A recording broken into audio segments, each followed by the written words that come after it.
NGS programme আসলে এটা আমাদের জন্য একটা বড় একটা ফ্যাক্ট, কারণ এই প্রোগ্রামগুলো মূলত আমরা যারা ইঞ্জিনিয়ারিং সেকশনগুলোতে আছি এটা মাঝে মধ্যে এই প্রোগ্রামগুলো হওয়া উচিত। কারণ এই প্রোগ্রামে যেটা বের হয় সেটা হচ্ছে সিমেন্টের, বিশেষ করে এনজিএস এর যে সিমেন্ট যে কোয়ালিটি, এটা এনশিওর আমরা সাইডে থেকে যতটা বুঝি প্রোগ্রামগুলোতে আসছে প্রত্যেকটা প্রোগ্রামে আমরা এক্সট্রা কিছু অর্ডিনারি জিনিসগুলো আমরা জানতে পারি, যেটা এই সিমেন্ট যেহেতু আমরা কনস্ট্রাকশন নিয়ে আসি, এই সিমেন্টের ব্যাপারটা এটা হচ্ছে ম্যান্ডেটরি।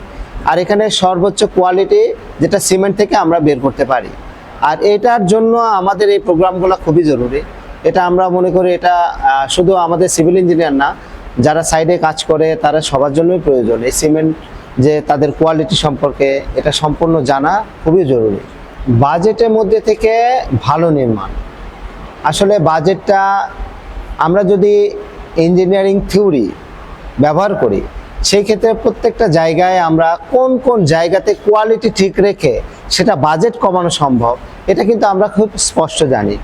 তাহলে আমরা কি করতে পারি, আমরা সেখানে সিমেন্টের কোয়ালিটি সেটা আমরা মেনে নিয়ে যে বাজেটটা আমরা যাতে কোনো দিকে বেশি না যায়, অথবা কাজের ক্ষেত্রে কোনো ওয়েস্টেজ না হয়, অথবা যে পরিমাণ প্রয়োজন সেই পরিমাণ দিয়ে আমাদের কাজ করা, এটা কিন্তু আমরা সাইডে থেকে এটা আমরা করতে পারি। এটা হচ্ছে আমাদের বাজেটে কন্ট্রোল করা।